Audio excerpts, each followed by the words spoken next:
Salut tout le monde, j'espère que vous allez bien. Moi ça va super bien par la grâce de Dieu, par la grâce du Dieu véritable, du Dieu tout-puissant de la Sainte Merveilleuse Mielleuse Bible. Cordialement, ça va bien chez moi. On va parler d'aujourd'hui d'un sujet très intéressant. Je dirais pas intéressant parce que ce sujet fait pas mal de victimes dans le monde, surtout en Afrique centrale, dans un pays appelé la République démocratique du Congo, la RDC communément parlant. Alors, d'abord, j'aimerais adresser mes vœux les plus tristes aux personnes victimes de ça, aux familles, aux nombreuses familles victimes et qui ont perdu notamment plusieurs êtres chers dans ça. Vraiment, je vous souhaite mes sincères condoléances. Mais mes condoléances les plus tristes, vraiment, c'est pas vraiment facile. Pas du tout facile, je dirais.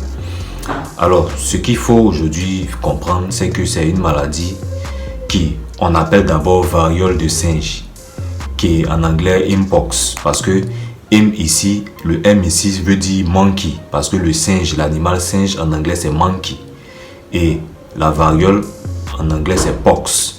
Donc, beaucoup de personnes ne comprennent pas comment est-ce que, notamment on parle de variole de singe, mais ça arrive aussi aux humains. Comment c'est possible? Normalement ça doit arriver qu'aux singes, parce que nous ne sommes pas des singes, nous sommes des humains. Mais chaque humain a connu, je dirais, une maladie appelée varicelle ou variole. Une maladie qui arrive dans la vie qu'une seule fois dans la vie de l'homme. Mais il savait que pour les animaux aussi, notamment pour le singe, ça peut aussi arriver à l'homme.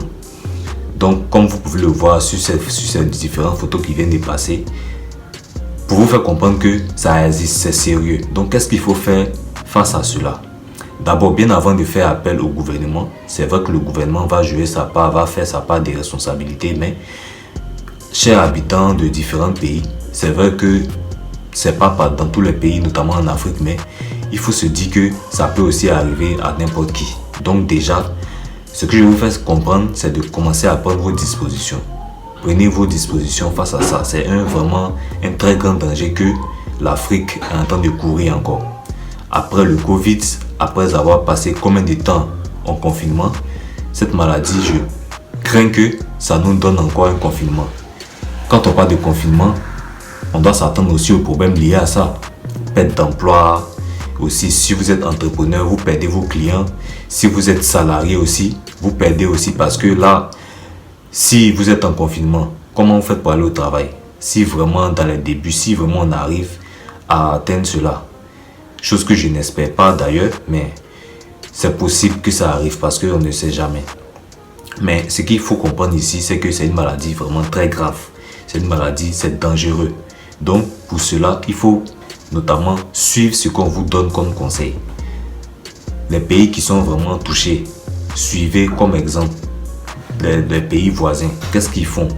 Ils se lavent la main après avoir salué telle personne, telle personne, telle personne. Donc vous n'êtes pas obligé de saluer main à main des personnes que vous ne connaissez pas, même des personnes que vous connaissez. Saluez-vous à distance si possible. Parce que là on ne sait pas. Si ça arrive comme ça que vous saluez main à main, ayez l'instinct, ayez le réflexe de vous laver la main avec le savon lorsque vous rentrez chez vous à la maison. Parce que là c'est dangereux.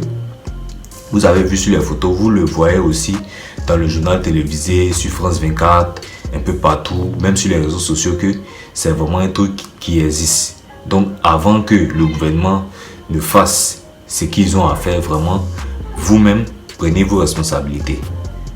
Prendre ses responsabilités ici, c'est de respecter d'abord soi-même les mesures barrières, c'est-à-dire faire de telle sorte que les risques soient moins dans votre vie. C'est un peu ça. Il faut éviter au maximum les risques. Parce que les risques de danger de ça, c'est vraiment pas possible. Beaucoup de personnes ont déjà perdu leurs proches à cause de cette maladie. Donc, quand vous pensez à ça, ne soyez pas effrayés aussi, je veux dire, mais il faut tenir compte de ça, de la réalité, en prenant vos mesures, en prenant vos responsabilités. Respectez cela. Et évitez tout contact avec tout animal mort dans la rue. Ne touchez pas comme ça avec vos mains, non. Laissez ça, c'est un truc qui n'est plus. Passez votre chemin, c'est tout. Évitez tout contact avec ça. Quand vous achetez de la viande au marché, peu importe ce que vous achetez de cru au marché, assurez-vous que cette chose que vous avez préparée là soit bien cuite. assurez-vous de bien cuire cela avant la consommation. Donc, c'est en adoptant ces petites habitudes-là, en restant ferme là-dessus, que vous allez aider le gouvernement à vous sauver. C'est un peu ça pour les pays qui sont vraiment touchés par cette crise, notamment la République démocratique du Congo, un pays pour qui j'ai vraiment beaucoup d'estime, qui est vraiment en train de traverser une crise pas possible, avec le nombre de cas qui grimpe à longueur de journée. Vraiment, c'est aberrant, c'est vraiment inquiétant. Donc, peuple de la République démocratique du Congo, cette vidéo est pour vous, d'abord pour vous sensibiliser, aussi à vous apporter mon soutien.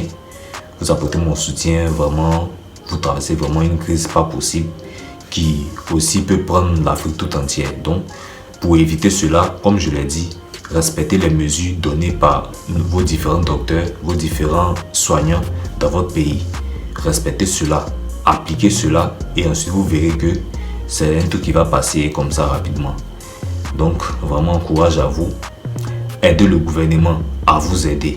C'est valable pour les pays qui ne sont pas aussi concernés. Parce qu'on ne sait jamais. Ça peut aussi vous arriver. Donc, dans votre pays, c'est pas encore arrivé, mais quand même, prenez les précautions. De telle sorte que si par malheur, ça doit venir, parce que ça ne dépend pas de moi, ça ne dépend pas de vous aussi. Si par malheur, ça doit venir à cause du fait que vous avez déjà commencé à adopter ces habitudes-là, ces réflexes-là puissent rester en vous, dans vos habitudes. Comme ça, vous allez éviter vraiment le pire. C'est comme cela. Donc, courage à tous les pays qui sont encore vraiment sous le choc, qui sont touchés déjà par cette crise. Et on espère que le gouvernement, chaque gouvernement de chaque pays va vraiment prendre des mesures drastiques pour éradiquer cette maladie. C'est vraiment pas souhaitable à quelqu'un. Et vraiment, comme je l'ai dit, courage à vous. Et vraiment, c'est un peu ça. Portez-vous bien. On se dit à très vite pour une nouvelle vidéo. Partagez la vidéo. Merci bien. Ciao.